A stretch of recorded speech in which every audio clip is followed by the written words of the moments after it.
Hey, hey, everybody. Welcome to Winephabet Street, our third trip around the sun. And we are at the letter I, and we are talking Isabella grape today.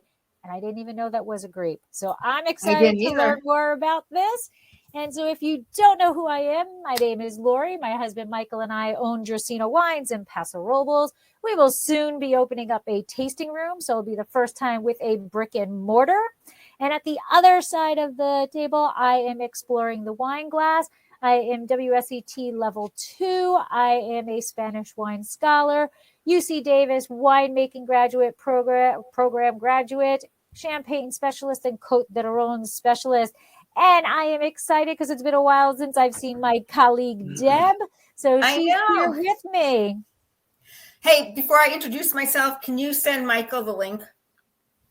Michael Kelly. Oh, yes. Email came over and he needs the link to join. So I am Debbie Giaquindo. I am known as the Hudson Valley Wine Goddess. I only have winephabetstreet.com and get it. Okay. I'm a wine blogger, a wine writer, restaurant owner, author. I own a restaurant in North Wildwood called Trio North Wildwood. We're hiring for the summer season. So if anybody listening to this knows anybody that's a good server, busser, dishwasher, line cook, send them my way. Did I miss anything? I'm a certified specialist of wine, a wine location specialist in Port and Champagne, and a certified wine sherry specialist. And that's probably about it. Host of Winephabet Street with Lori. We're in our third season. And today we're talking about the Isabella grape, which is fairly new to me. And we've got Steve Castles here, who is an expert on it. And he's an expert on all hybrids. But Steve, do you want to give us a little introduction on yourself? Sure. Not hybrid. Hybrids, yeah. Most people are afraid of the word hybrid. They think it means like GMO and stuff like that, and they're not anything like that. Anyway, my name is Steve Castles, and I've been making wine since I was the age of 13 years old at Benmarl Vineyards. So this is like my 50th year making wine. So it's kind of hard to believe. I have a farm in Athens, New York called Cedar Cliff Farm Vineyards. And what I do is I work with Malaya Estate Vineyards. And what they do is we have something called the Hudson Heritage Project. So basically it's grape varieties that were either brought to the Hudson Valley in the 1950s from France, or grapes that were developed in the Hudson Valley in the 19th century, or that came from the Boston area in the 19th century also. So basically I work with heritage grape varieties. I like them because they can be grown sustainably. They have lots of different flavor profiles. They're fungus disease resistant. They're productive. The other thing that I did was there's a book called Grapes, the Hudson Valley and Other Cool Climate Regions of the U.S. and Canada. As it turns out, that book was sold out about 2 years ago and is going to print again. So a second edition is coming out, and it'll be pretty much the first edition, only will have 2 new chapters on grape varieties that were developed in the Boston area in the 19th century. So it'll be organized the same way, where it's sort of like it will describe the hybridizer, like Rogers from Salem, the grapes that he did, and then also grapes like that were done by Ephraim Bull, like Concord. So it will have all those kinds of things. So later on, I'll tell Debbie, about all these kinds of things, so that if your subscribers want to get that book at all. But it's kind of fun. But what it does is it talks about like all these different kind of grape varieties, including Isabella, what kind of wines they make, where they came from, how they developed, and that kind of stuff. So that's pretty much me, I guess. Awesome. Great. Well, that's a lot too. So that's cool. So before we get into Isabella, and this is honestly, I think, a first for Debbie and myself, we don't have a wine. No, we have no wine. We have no wine. We've got water. Can we turn the water into wine? You can get water on. So I have one wine, but again, I only make 15 gallons of it. And I got the grapes from the Finger Lakes. And the reason I bought the grapes was because I've heard of the grape variety. I'll have you ask questions, but what I'll do is I'll talk about the derivation of where the grape came from, and then where my interest came into the grape. Okay. So absolutely. So before we get into talking about Isabella, we are going to get Elmo to come visit us. So here we go.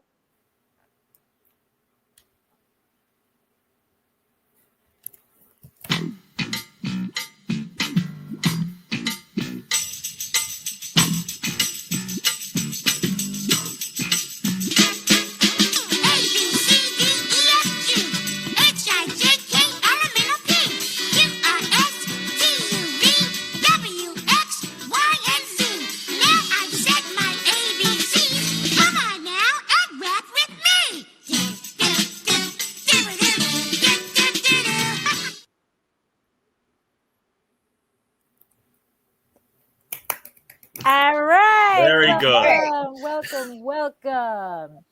All right, Isabella. I picture a beautiful woman, kind of with like Greek, type of thing. I just go to Isabella Rossellini. Hair, clothes. Yeah, yeah. So, Steve, Isabella, it's considered, quote, a hybrid grape, correct? Yeah. Mm-hmm. And so, how does Lambrusca differ from vinifera? We don't have any wine, so I can't we can't.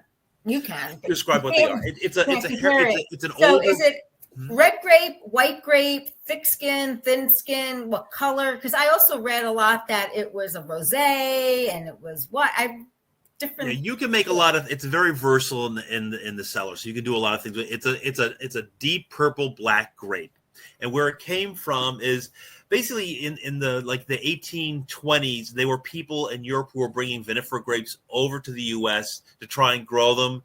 They didn't live, but what they did is those first few years in which they were alive, they were flowering and they were putting pollen to other Native American grapes and then creating new grape varieties. So what Isabella is something called a chance hybrid or a chance seedling from a garden that came somewhere in the South, probably either South Carolina, North Carolina, Delaware. They're not really sure. So basically there was a person who was growing a vinifera of some sort. It lived there for a little while. It pollinated a local grape variety. It created grapes. The grapes fell on the ground. A chance seedling showed up which was this chance seedling. The reason it's named Isabella is that there was a horticulturalist in Brooklyn, New York, and his name was George Gibbs. And what he did was he planted that grape, in his garden in Brooklyn. And there's a very famous nurseryman called William Prince from Flushing. There's the Prince Nurseries and Leninhan Botanical Gardens, which is in Flushing, which is like one of the biggest gardens in the U.S. as far as like propagating and selling grape material or any other kind of fruits. So he went to the house, liked the plant, got cuttings of it, put it back in his nursery, started selling it. And it was actually when it was found in 1816. There wasn't really a lot of grapes that could actually really grow in the U.S. So it was actually the standing the thing that was that made it good for this grape was because it at least grew fairly well and you could make okay wines out of it. The reason it's called Isabella is because George Gibbs, who's the guy from Brooklyn who had this chance seedling, his wife's name was Isabella. So they named it after his wife. That's some bonus points right there. Yes, they do it that way. So serious. Yeah. So and just this guy William Prince, who found the grape and then started propagating. He did that with a few other varieties. This is actually the 300th anniversary of that vineyard or that nursery. It started in 1723, and then it finally went out of business in 1869. And there was 5 generations of the Prince family in Flushing who were growing grapes and selling. And actually, it was one of the centers of horticulture in the U.S. as far as like propagating grapes, selling grape varieties and apples and other kinds of things like that. And beautiful. And there was actually 10 other very large nurseries in Flushing. So it was actually the center for the U.S. for when it came to propagating plant material. So the grape was actually, so that's a little different than typical, because the typical hybrid, the Lambrusca, whatever, usually is man-made, right? It's usually they took something that they liked in here and something that they liked in here, and the mad botanist put them together. But this was actually a chance crossing. It was a chance. And actually initially in the early 1800s, most of the new Native American grapes that were being created were actually chance seedlings that were found in other places. Like a grape, I think you covered Delaware one time. Yep. Yes. Delaware came from probably somewhere in the Maryland area, and then it found its way into a garden in Ohio. And then the guy liked the grape variety, started propagating it, sent it to a guy named Downing, who was in Newburgh, who was a nurseryman. And then he said he identified it as being a grape that was unique and different. So he says, this is a different variety. So he says, that's really great. Well, what should we name it? Well, the guy who sent the grape to Downing from Newburgh was in Delaware, Ohio. So he named it Delaware. He did not get as much bonus points as naming it after your wife. Wife. Yeah. Well, not my wife. No, the wife. No, of I George. mean, Yeah. He didn't get as much bonus points as the guy who named it after his wife. Yeah, exactly. The other one too, very quickly, is like Catawba, another chance hybrid. So it turns out it has Labrusca in it, but Southern Labrusca, so it's kind of like a dull, kind of like amber color.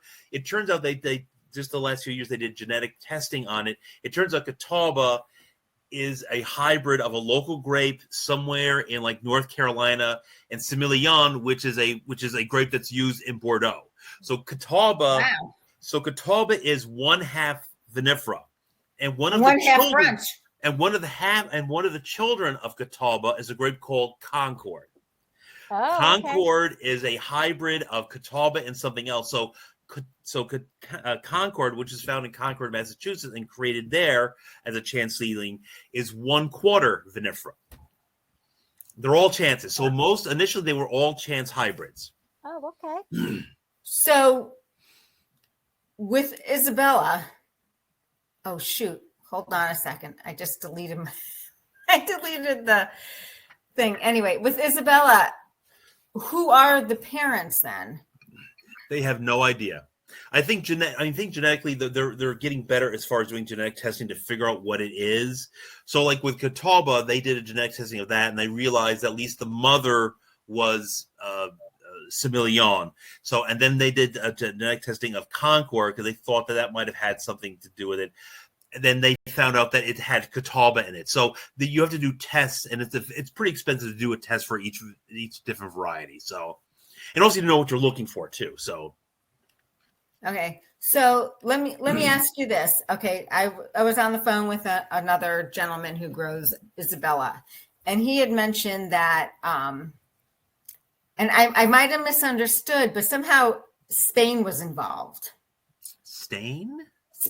Oh, Spain. Okay.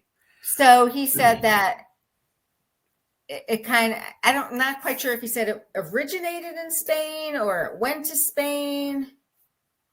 I think what probably happened is that when you had phylloxera and the other diseases that were imported from the U.S. to France, and it started like knocking out all their vineyards, Isabella was one of the grapes that was used and brought back to France and planted.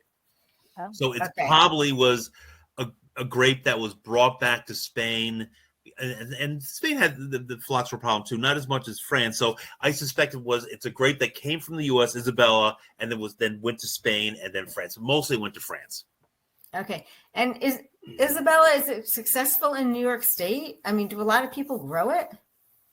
Not as much. I mean, again, remember the time frame you're in 1816 or so, there weren't many grape varieties that you could grow successfully in the U.S. The vinifers did not work well at all. You didn't have the French-American hybrids at all. What people were doing is looking, and they wanted fruit. So what they were doing is looking at people's gardens and finding out what lived. So that's where they found Catawba and Delaware and Isabella and Iona. All of those and Humilian, they're all chance hybrids that seem to be alive. So they started propagating them. So that's where they came from.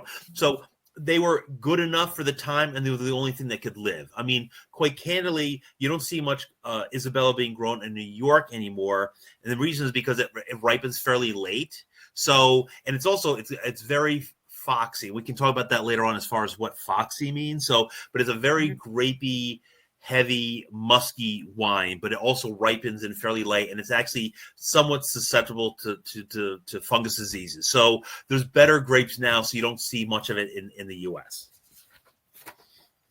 All right, so it was actually in New York. It's mostly ripped up and planted to Concord, right? Yes. I mean, what happened is Concord was really the Walmart of grapes. When it was found in 1853 and started being propagated, from when it was introduced by Hovey in Boston in 1853, by 1865, half of all the vineyards east of the Mississippi River were Concord.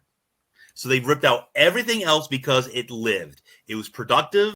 It made an okay wine. It made a fine juice. It was a good table grape that held. So basically, it was like an acting. It was the triple threat. You could make wine out of it. You could make juice out of it, and it would ship. So basically, people ripped everything else out, and then they put in Concord. So that's how that worked out. So, and I'm trying to I have it here somewhere where, because I wrote this down as far as, it might be right here, but it does turn out that yes, okay, I do have some stats as far as that Isabella is actually grown in other parts of the country. So even though it ripens pretty late in New York and it's not very good for fungus disease resistance in New York, it turns out it's grown in tropical areas. So in Brazil, there's 26,000 acres of Isabella in there. Wow. And they make mostly rosés out of it. So that's Brazil. India, it's called Bangalore Blue, and there's 11,000 acres. If you go to Moldova, which is near the Ukraine, there's another 26,000 acres. And actually, if you go to an average wine shop, if you see wines from Moldova, they are pretty much going to be Isabella. So, okay. And that's why, but it is versatile in this way that like it can make really big, heavy, inky wines. It can make kind of rosé kind of wines. So you can do a lot of different things with it. So the main places where it's grown is Brazil, India, Moldova, and the Ukraine. The Ukraine, I think there's like 5,000 acres there. So, well, that makes a lot more sense. If it's such a late ripener, that's pretty tough in New York State, or in a Michigan or in some place like that. So yeah, it makes sense. And again, so it was popular until about like say 1840, and then Concord came in and that took care of that. Same thing with Catawba. It was like pretty popular in New York because it would grow okay, but it also ripened really late in the season. So once other grapes started coming in, that went away. Now, a lot of the work that I do through the book and like my other work dealing with hybridizers, a lot of hybridizers did their work in Newburgh, New York, in the Hudson Valley, in the Boston area, and also in St. Louis. And what they were doing is they were hybridizing Native American grapes, wild grapes, and vinifera, and they were trying to basically create varieties that would meet their needs, which was really ripen earlier, be more fungus disease resistant, have bigger berries so that you can like use them as table grapes or as wine grapes. So in the Hudson Valley, a guy Ricketts from Newburgh developed grapes like Empire State, Jefferson, many other ones, but basically they're big bunch berries that with wines that are very soft that taste like guava. So he actually is very successful, and that's one of the grapes that we're actually shipping to California now to propagate more of them. So basically, it's a grape that like ripens fairly early, has fairly good sugar, so like 20% or so. It's fungus disease resistant, and then can either be used to make either as a table grape or as a wine grape. So, but that's when you started seeing a lot of hybridizing. You saw it actually in the U.S. before France. So, like, really, there's a lot of hybridizing in the Hudson Valley, Boston, and St. Louis area from the 1840s to about the 1880s. When phylloxera hit France, you saw a lot of hybridizing starting there, like 1870s to about 1930. So it's a very different thing. So a lot of the component grapes they used in France were grapes that were developed in the Hudson Valley. Cool.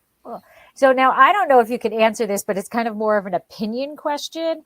So I had read that Isabella actually is banned in most European countries for any PDO or PGI level wines. Mm-hmm. Like, why do you think there's such almost hatred for it? I think particularly in France, what it was is like it was brought in when all of the other vinifera grapes were dying, so they wanted something. They needed to have it because I mean, it used to be in France in the 1870s or so.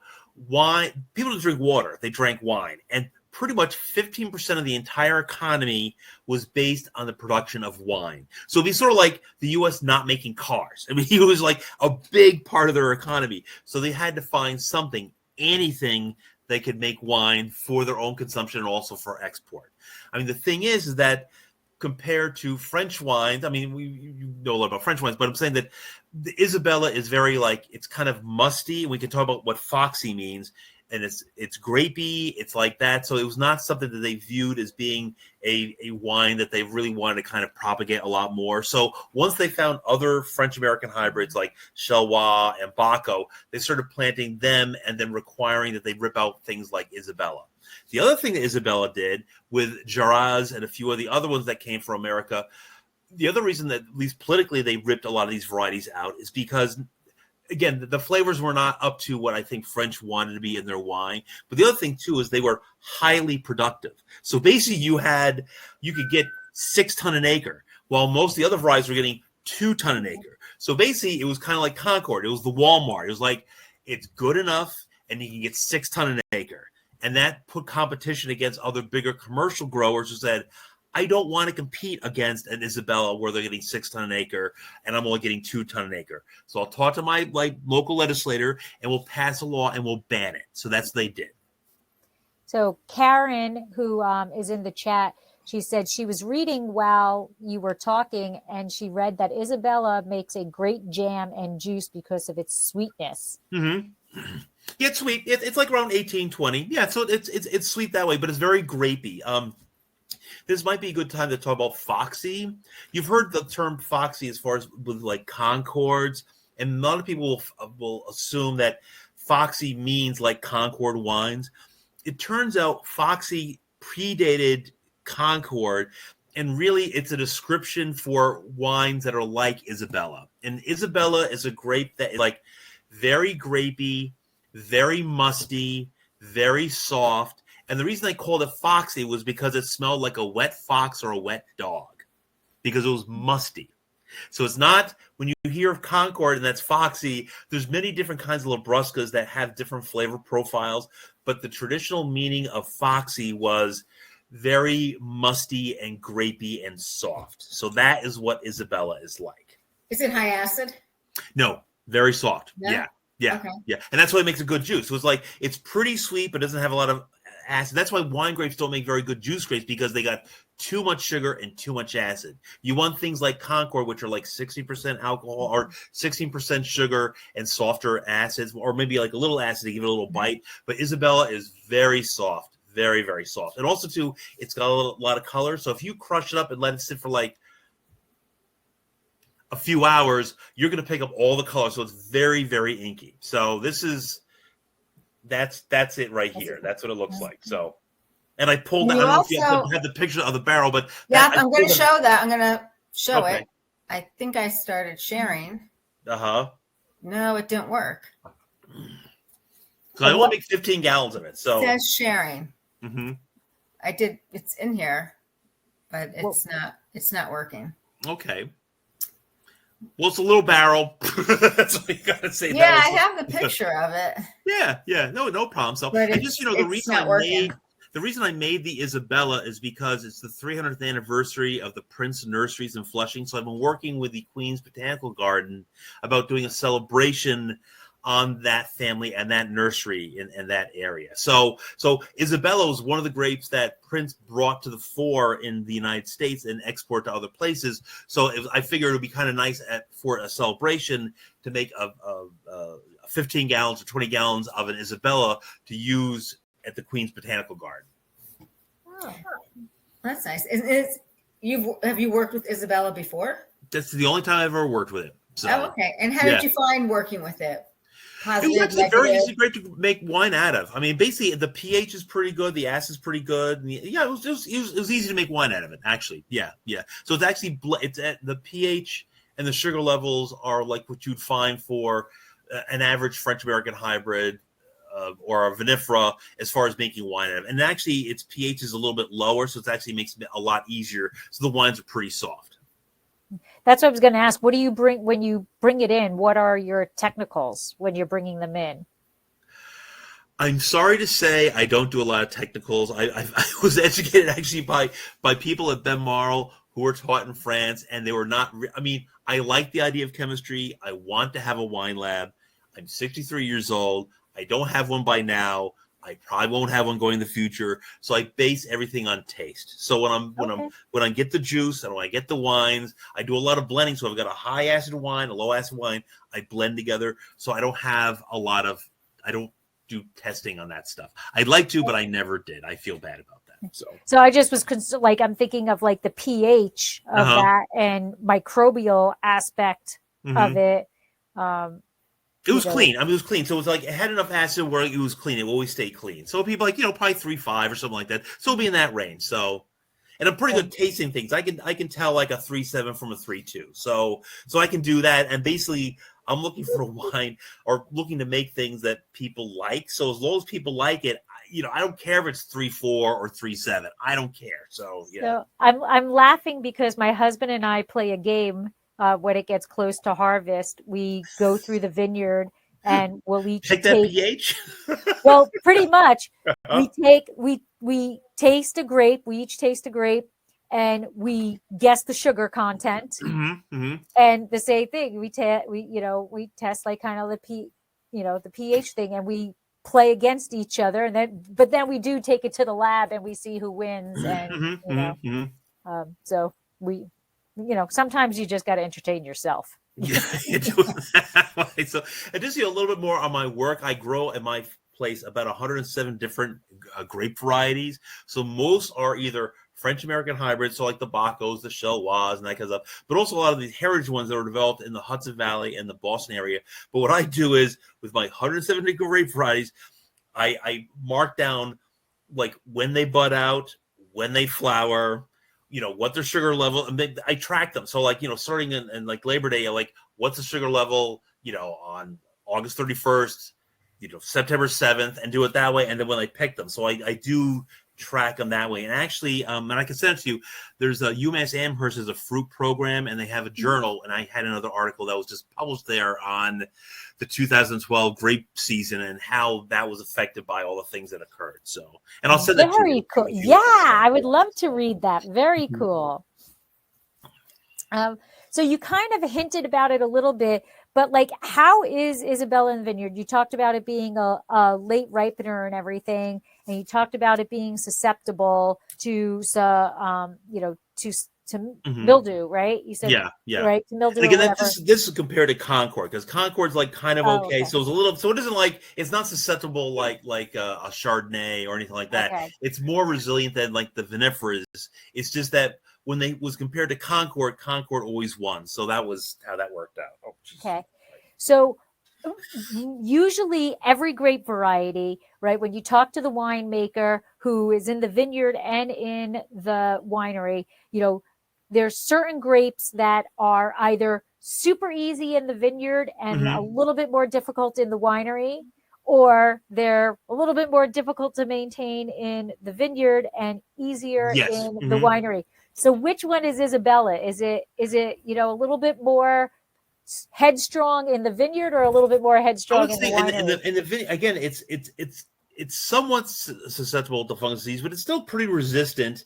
It's productive. It ripens late, so it's not so good for our area. It's winter hardy, which is good.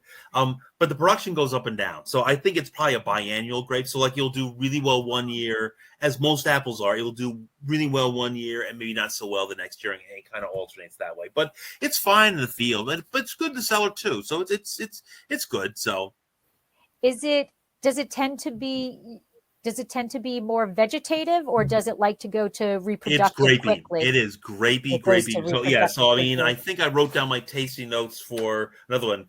Inky, very foxy, meaning the wet dog thing there. Dark purple, prunes, perfumey, deep strawberry, Labrusca, very floral, lavender, a lot of lavender, some earth. Like, there's a grape variety called Ives. It's like Ives. Okay. Would you say it's sweet? Is it sweet? Does it tend to be sweet? Oh, I make most of my wines dry, so I do it that way. But it probably comes in like around, like, say 19 or so. So you add like a little sugar, and also too, it has a little acid, so I might add a little water to back off the total acidity a little bit. So I do it that way. So, but it's fine. It's fine. I mean, I'm the only time I made it, it came out okay. So I mean, so it's not hard in the cellar. So if somebody was looking at an Isabella, a bottle of Isabella to buy, say from Brazil, what would they expect when they poured that glass, the wine into the glass? The ones that are made in Brazil, and I've had a few of them, they tend to make theirs more like rosé, and also do like it's odd. Like in Brazil and in Argentina, they grow a fair amount of Isabella, but I was telling about these other Boston heritage grape varieties. There's a guy, Rogers, from Salem, Massachusetts. He created a grape called, I cannot get it, the German philosopher, Goethe. So basically it's called Goethe. And this little province in Brazil, there's 20,000 acres of this grape variety. And it's kind of a pink grape, but they make either white wines out of it or rosés. So I think what you'll find in Brazil is with the Isabella and the Goethe, they tend to make rosés or red or white wines out of red grape varieties. They tend to do that. While in Moldavia, they're big, heavy, inky wines. So they're very, very different. So I think it's versatile in the cellar in that you can make many different kind of wines. But I think if you find the Native Americans growing in Brazil, they'll tend to either make white wines out of red grapes or they'll make rosés out of them, which means they'll be like more acid. They'll be brighter. And I don't know how long the color lasts. So sometimes with some varieties, the color, like the kind of pink color kind of becomes brown really quickly. So I'm not sure how Isabella does it that way, but I think it's made to be made as a very young, fruity kind of a white or rosé. But again, you get one from Moldavia, and I'm telling you, if you go to like the section, there's like the section for Moldavia, they'll have Isabella, and they're big, huge, dank things. So with lots of grapes and lots of like perfume. It's going to be a special wine store that has a section on Moldavia. So no, I mean, like it's not. I mean, two of our local stores have it, and it's not like a Moldavia section. It's sort of like, there's France, there's this, there's New York, and there's other. So basically, it's in the other section, and it's really, and it's like $10 a bottle. So I mean, so it's not expensive. So like, it gets good production in those areas that way. So it's like the other section of the liquor store. So so other. Other. Yeah. And basically it's not marked other. It just says this and this, and then there's this quiet area. There's all this other stuff, and it's like $10 a bottle. So that's where you're gonna find. There's crickets going. Yeah. Except for me, I'm looking for them. So but I saw like Isabella. So see, if there was a vinifera varietal that you could compare Isabella to kind of tell people what to expect, is there? No. Okay. I don't think so, because it's like it's lot its own personality. It's a lot softer than most viniferas. It's really a lot more grapey, and it's a lot more got strawberries. And actually, strawberries indicates that there's Labrusca in the background. So if you buy like a Cornell hybrid like Steuben or Noire, they all have that kind of like strawberry cotton candy thing. Right. The Isabella has that also, so you can tell there's Labrusca in addition to vinifera in that variety. So I wouldn't say it's like any kind of a vinifera one to describe it, but I would say it would probably be more like Ives, Steuben. It sounds like bigger than the Delaware. What's that? It sounds bigger than Delaware, because we've tasted the Delaware, right? So the strawberry, that aspect, the Labrusca part of it, I thought in the Delaware was pretty obvious, but it didn't have that deep color that it sounds like you're explaining. Yeah, right. Yeah. Well, I think what you'll find with the Delawares, I grow some Delaware. I love Delaware, just so you know that. So what I find with the Delawares is like they're kind of soft, but they have muscat and they got guavas and they got tropical fruits. And they're kind of integrated. So it's a little grapey, but there's a whole bunch of other things going on with them, so that you don't. So that you notice the guavas and you notice like the tropical fruit punch stuff. While with Isabella, it's grapes and the wet dog. So you have that, and then the strawberry thing and prunes. So and also Delaware also has more acid, so it can be sharper and crisper, while Isabella is not that way at all. So okay. And then in your 15 gallons that you are making, generally speaking, with Isabella, is this normally like a tank ferment and aging? Is it oak aging? How would you typically what make I that? put them in is like when I grew up in Newburgh, New York, there's a railroad siding, and like basically a rail car would come in every year, and they would open up and you could buy barrels. So basically, me and my friend went down there. We bought some 50s, and we bought two 15-gallon Italian chestnut barrels. So it's an Italian chestnut barrel that I've had for over 30 years. So I had port in it for quite a while. Basically, I had like Saval in it, and I have Bacchus in it, and they got older and got older. So I put like sherries and things like that, and general like house whites of some sort. So for the longest time, I had ports in them. I just bottled my ports that were in there for like 10 years. So it's empty barrel,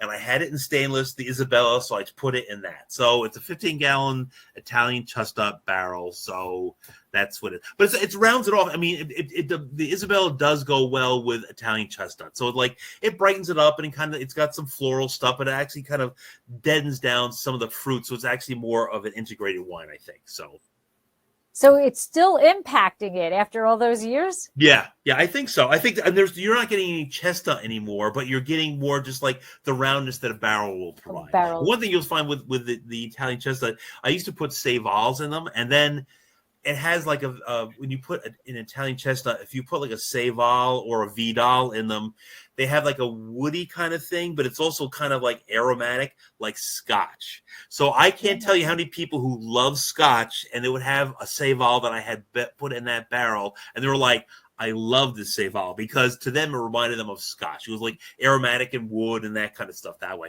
But Italian chestnut will add different components to a wine than, like, say, a Hungarian oak or another kind of an oak. So that I got to go. That's pretty cool, because I don't think I've heard anybody say they use Italian chestnut. Yeah, that's the first I've heard. Yeah, and they're great barrel. We got the pick. I mean, I've had them for like over 30 years, and they're tight. They work really well. I mean, they're well-made barrels. They're lovely barrels. So cool. Yeah. They just don't make things the way they do. Now they make them, so you have to buy new ones. Yeah. So some of the barrels, I won't go into that. Yeah, exactly. So, yeah. Can we talk about the grape, like in the vineyard? Like, what is an average tonnage that is grown per acre? It's pretty good. It's probably like, say, 4 ton an acre. Again, it depends on like the ground that you're using, and the year and that kind of stuff. But I mean, it's a good variety. So like 4 ton an acre. I mean, you wouldn't want to get more than 4 ton an acre, but it could probably go higher.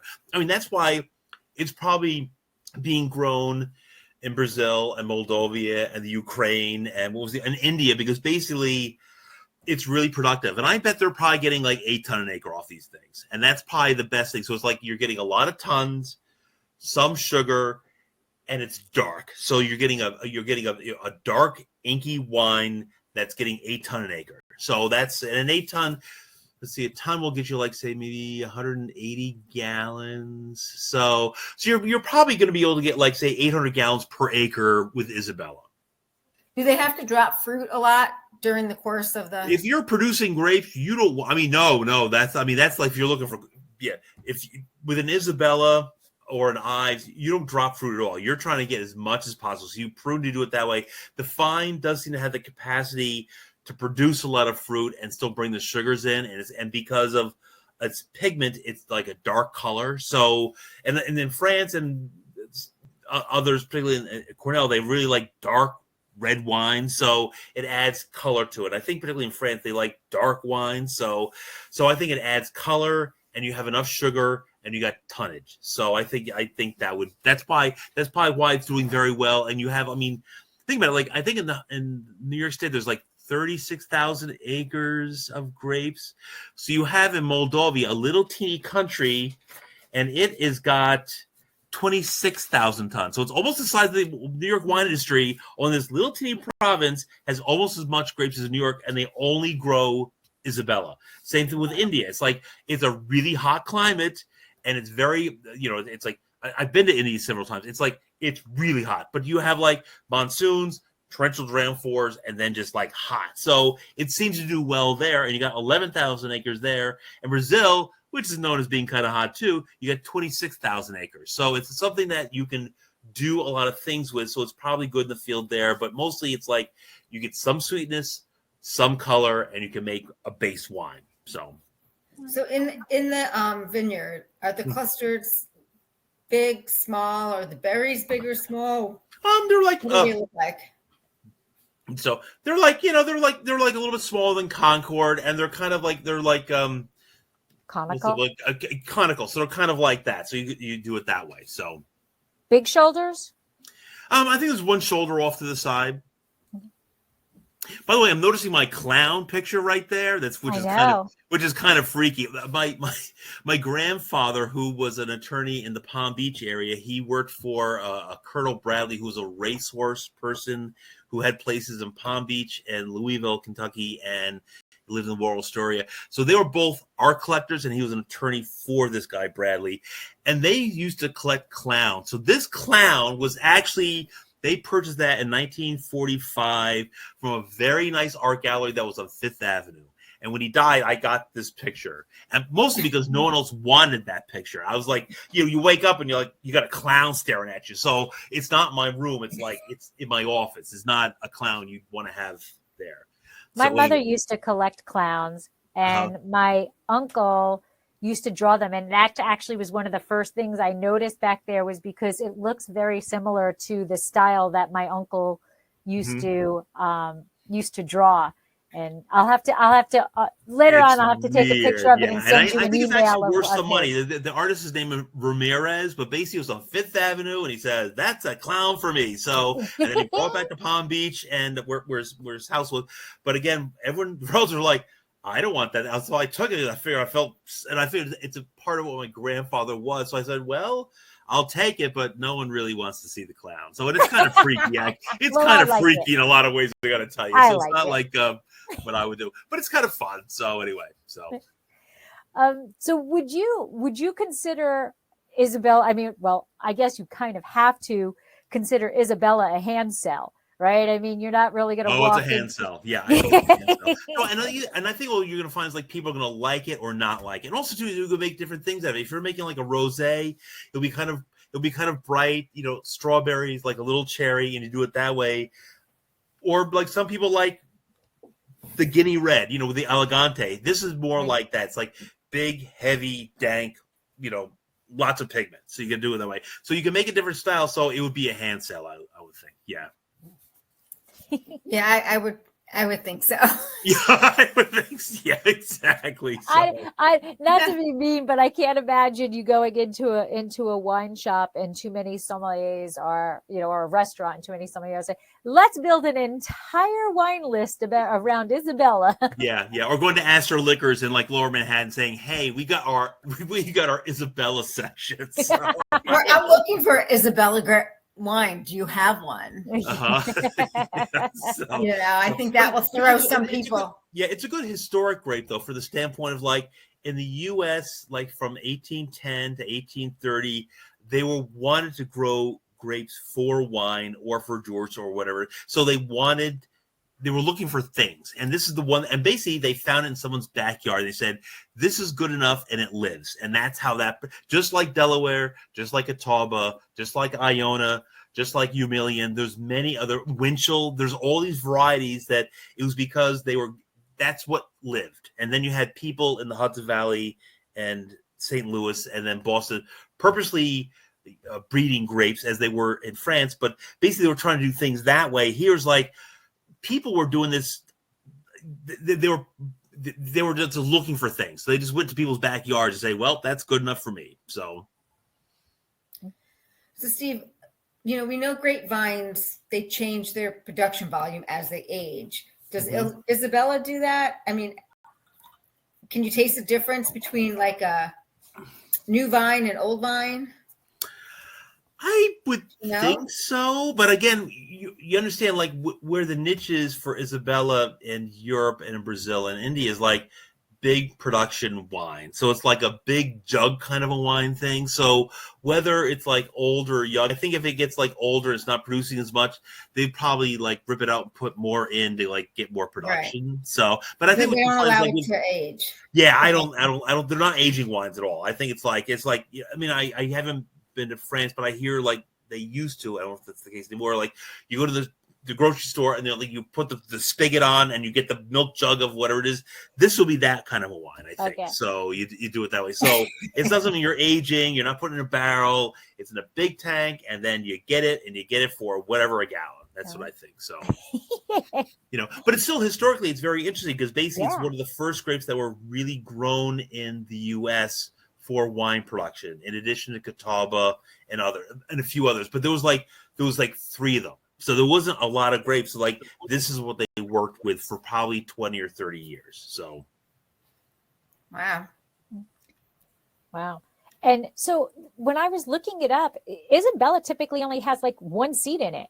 So like, and it, one, maybe two seeds. So that's very different, or at least to vinifera. Is that typical with the heritage grapes to have that few seeds? I don't know. Concord's probably got like 3, I think. Yeah. I don't really know. I know a bit about heritage grape varieties and how to make wine and blah, blah, in 50 years and blah, blah. But the number of seeds that each variety has, I kind of don't know. I don't know that at all. But see, I got to go geeky. I always go too geeky. Yeah. How many seeds? So, yeah. Because I was like reading. I'm like, oh my gosh, it's only got one seed. That's not a typical for. That is unique. That is unique because most have 2 to 3 per, and like some of them have like 5. Right. So, yeah. Right. If you go to Foch, it's got like 40. It's unbelievable. It's like skin, a little pulp, and seeds. That's all it is. Wow. Yeah. Not that many, but there's like probably. I know what you mean. Yeah. So. Yeah. So now that you're making your first barrel of Isabella, are you doing anything different with the winemaking process as you would another heritage wine? What I try and do when I make heritage wines is to me a heritage wine is a grape or a wine that's from an area that actually influenced the area. So like in the Hudson Valley, French American hybrids came in by Philip Wagner, who was a nurseryman from Maryland, but basically he was like the editor for the Baltimore Sun, and he was the Paris chief. So basically when the Nazis started coming in, he got lots of grapes and smuggled them into, or cuttings, smuggled them into Canada and then brought them to the Hudson Valley. So that's why I view all these things as heritage things. So, but as far as like Isabella, it's heritage because like it's part of our past, I think. I think that's probably the best way I could say that. I don't think I answered your question at all. No, you did not. I did not. I went on a tangent, and then I got to a point, and I said, I went somewhere. I was going to go to a point, but I didn't. Let's try it again. So in the production of your Isabella wine, can you go through the process and see if it's any different from, a vinifera or another, Oh, I see. They're probably different. What I did was I was actually in the Finger Lakes for a different reason. I had to pick up some Iona juice, and there was a guy there who had Isabella juice. And I said, I'll get 15 gallons. And I bought the stuff. They had not started fermenting it, but it was also a deep color already. So I didn't get the grapes and ferment them in the skins. That's why this is actually a fairly lighter Isabella. But if I got the grapes and fermented it, I bet it'd be like inky black. It'd be like Dushnak. It would be like Loire. It'd be like a big thing that way. So what I do is I got the juice, brought it back, and then just fermented it and I try to keep it clean. So like what I do is when I do a lot of these heritage varieties is I try not to like do a lot of different styles. What I try and do is do a similar style for all of them so I can compare what a Vidal is like compared to a Saval as opposed to an Isabella. So I tend to use the same kind of yeast and the same way of making wines so I can compare them that way. And then when I get to a point where I say, that's a good grape variety, then I start doing different things. So like in my own work, what I'm working with a lot more, I've identified as like a grape called Bourdain 6055, Palmer, which is a grape that I was found here at my farm right here. Le Crenel is a good one. Jefferson. So I've identified of these hundreds of heritage grape varieties, ones that are really good, I think, in the field and in the cellar. So now what I'm doing with those grape varieties, I'm putting more of them in, and now I'm starting to like use different yeasts, put them in oak, different skin contact times. So I'm doing it that way. So I'm going to go geeky again, but not that geeky. Uh-huh. So if Isabella is such a late harvesting grape variety, like in the future, do you see you're tinkering with maybe co-fermenting it with a later varietal, vinifera grape, or a later varietal, another heritage grape, like a co-fermenting concept? I think what actually would do well with actually is co-fermenting with beer. What I'm doing, I'm not joking, because what I'm doing right now, because I have kids who are like under 30, and a lot of them actually have friends who are beer makers. So in the Catskill area, we have 6 different breweries. So I know the brew makers because they're my kids' friends. So this year, for the first time, I sold quite a few of my New England Heritage variety grapes to a winery, or to a brewery called Subversive. And basically, it's a beer wine. So I took all these grapes and they co-fermented them to do it that way. So I think what Isabella would probably be good for is co-fermenting to make a beer. Okay. I am seeing that more and more. We have a brewery, in Tin City in Paso, and on their list there's a Zinfandel beer, or there's a Syrah beer. But although I could be wrong, my understanding was they were actually using the pumice, not the actual grape itself. Here, that at least, I mean, they're all experimenting in this area. So basically, what they wanted the whole grapes. We crushed them up, and if you look at my Facebook page at all, and again, I do Facebook stuff mostly like as educational things with pictures.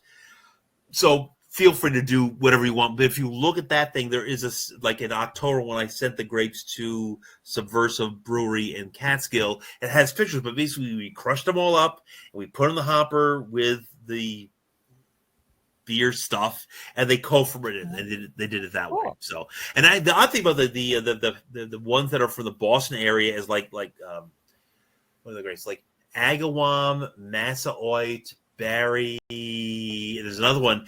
Their colors are very different than Isabella, which is like kind of dank and like a deep purple.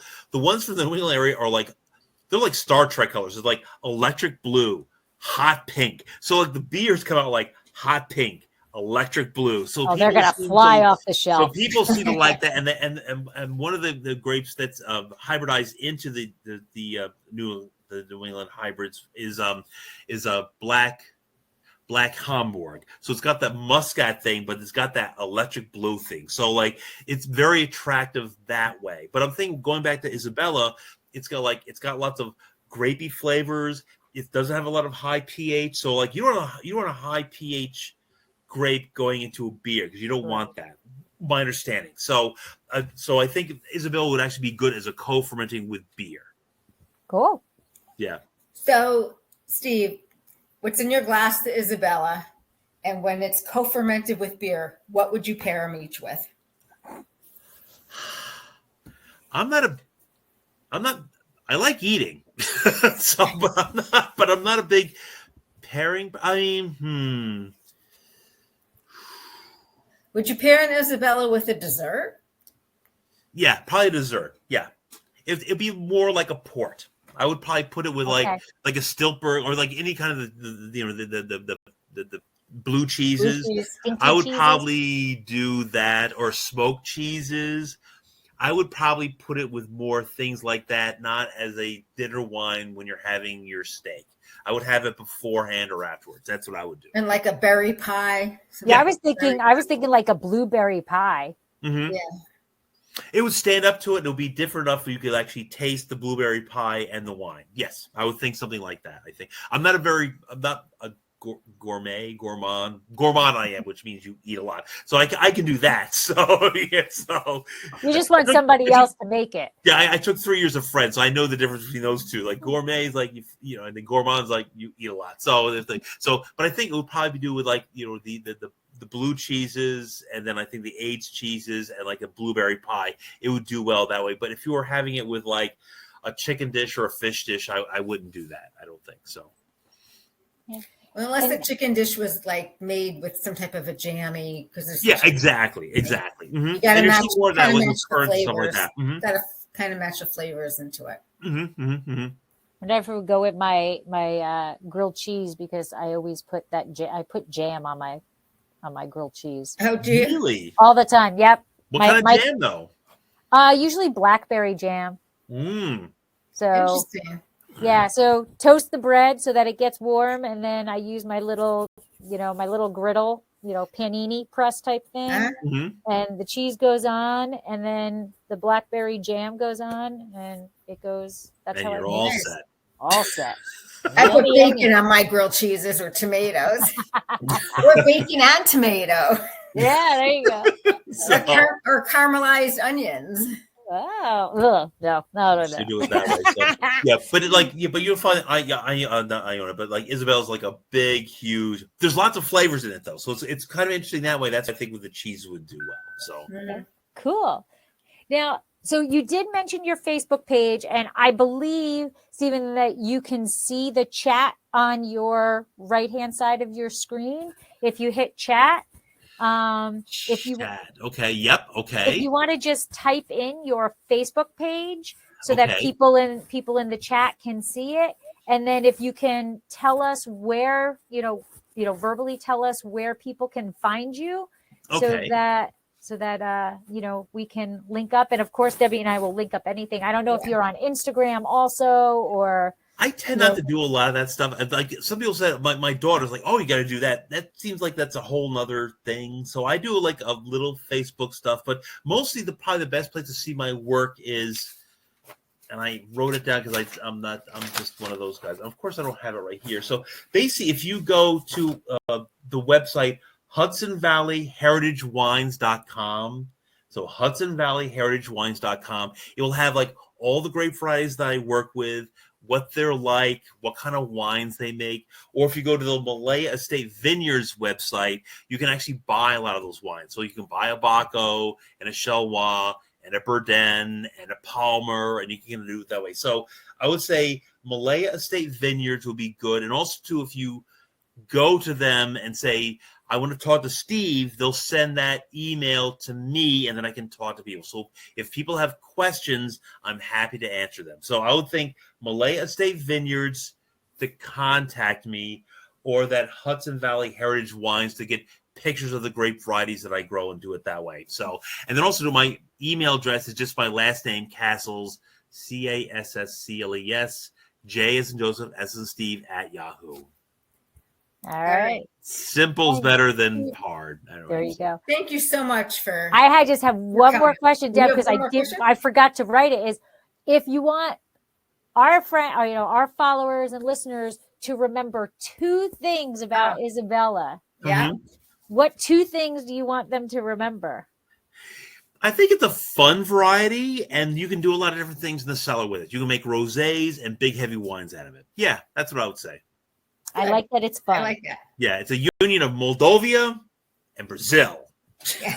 Like them on the soccer field. And India. In India, they call it Bangalore Blue. They said, well, that's what we're going to call it. So I'm going to go in a shop, and I'm going to go, I want some Bangalore Blue. Blue, that's it. And they're going to look at you and say, what? Unless you're in Flushing, and then in Flushing, you can get whatever you want. So or Rego Park. So yeah. Good. But thank you so much for coming. And yeah, thank you. And then we'll talk afterwards as far as what you want, but it will be good. So thank you very much. Well, thank you so much. I hope you enjoyed it. It was a blast talking to you. I'm laughing. It's a good time. And to learn, you are a wealth of knowledge about so many different grape varieties. And, the Isabella, I'm going to go out and I'm going to look for an Isabella. I'm going to go try one. So I'm going to go into a store. I'll go into a store down here and ask for it. They'll be like, huh? What are you talking about? The prize might be like, oh, it's over there. I can't even get a good Spanish wine down here. Who are you kidding? Sorry. Okay, good. Well, thank you very much now. Thank you. Thank you, guys. Okay, bye now. And take care. Okay, bye. Have a great night. Bye-bye. Okay. Let's